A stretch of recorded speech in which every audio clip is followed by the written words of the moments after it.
भौजाई पे उड़ावे के बा इनकरा का करे लेके नहीं है जी। तो भाई देखो अब भाई कंजूसी करता ना, कंजूसी करता कि ना भाई, भाई के पक्ष ले रहुआ भी हमार बन जितना देना है दे दीजिए। हां 10 टकिया लेके आइल बने 10 टकिया जाए मर देते नहीं। हां देखिए अब ना हमने के निमन गाना गावल दे हैं कौन सी भाभी के संग होली में। क्या बात है, अब बस और दो ये तो ही नहीं बहुत रहा। हर रंग गुलाल उड़ाएंगे आएगी जब दीवाली मिलकर दीप जलाएंगे। अरे जचते हैं देखो कैसे बड़े भैया, जचते हैं देखो कैसे बड़े भैया। बिहान चले सीता भाइयों के बड़े भैया आज बनेंगे किसी के सैया।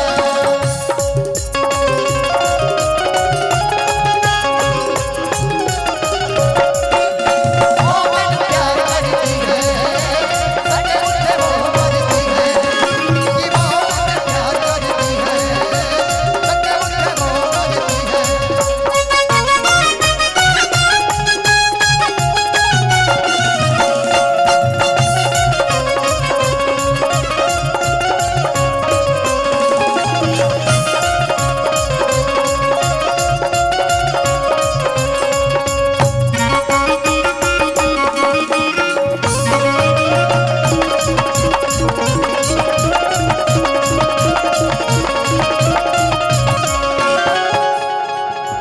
झिलमिल हो गई है अखियाँ,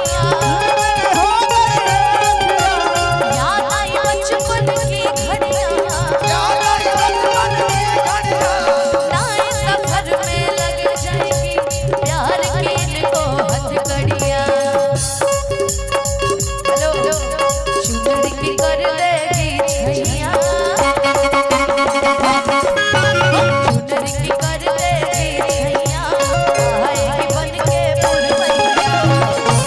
भाइयों के बड़े भैया आज बनेंगे। हेलो भैया अच्छा ये लोग नमस्ते, ये लोग परिवार में कौन भाभी दीदी छोटी दीदी और ये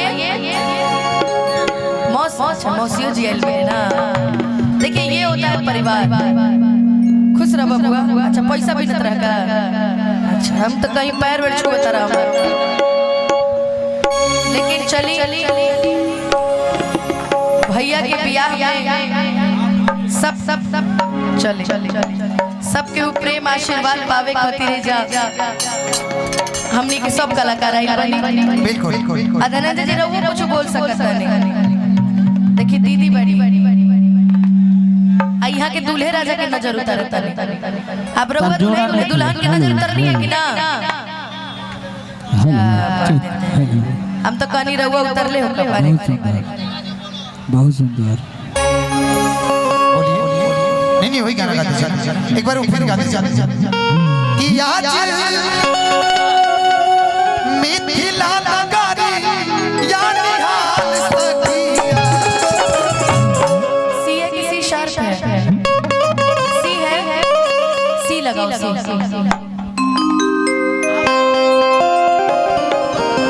कि आज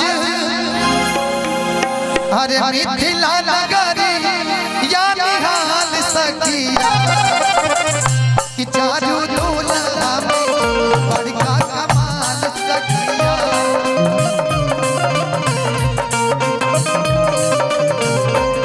आज मिथिला नगरी या निहाल सखिया।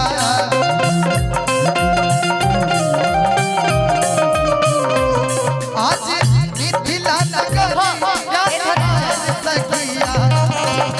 देखा दुल्हा के कंजूस भाई के फोटो देख हम एक मिनट भाई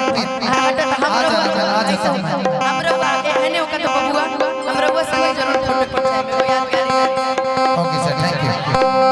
कि एगो चारू दूल्हा कि एगो हेलो कि एगो कंजूस साहब वाला हमनियों के मिलल रहे। है ना, लेकिन बहुत सुंदर परिवार और मंच खाली कीजिए आप लोग, मंच खाली कीजिए।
छुपाना लगता है, मुश्किल हंसों को छुपाना लगता है, दुल्हन का तो दिल दीवाना लगता है, दूल्हे का चेहरा सुहाना लगता है, दुल्हन का तो दिल दीवाना लगता है।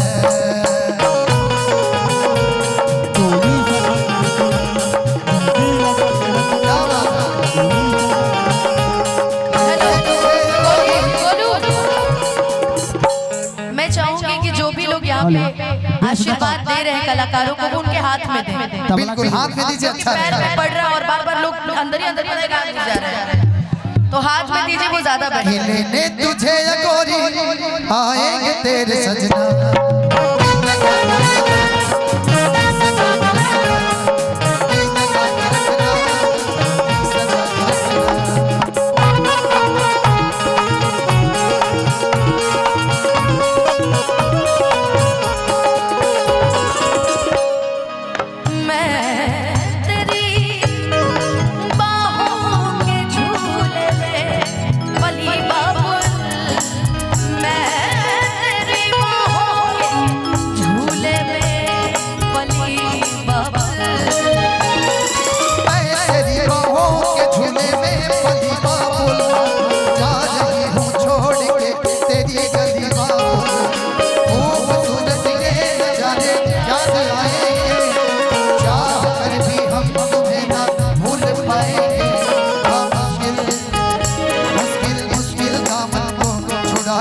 लगता है मुश्किल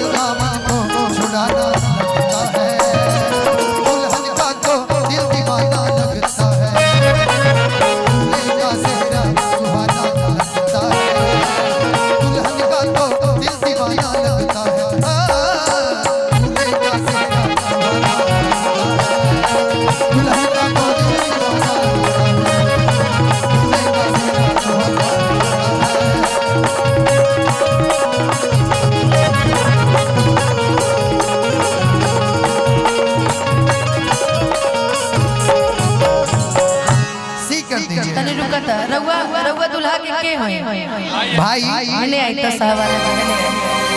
साहबाला जी ना रउए नु पैसा देत रहे। हाँ हाँ 100 टकिया 5 टकिया में 10 टकिया बटा कर है ये करबो है लेकिन इनकरा खतने को गाड़ी गई गई नहीं कि होई होट पैंट पहिराला से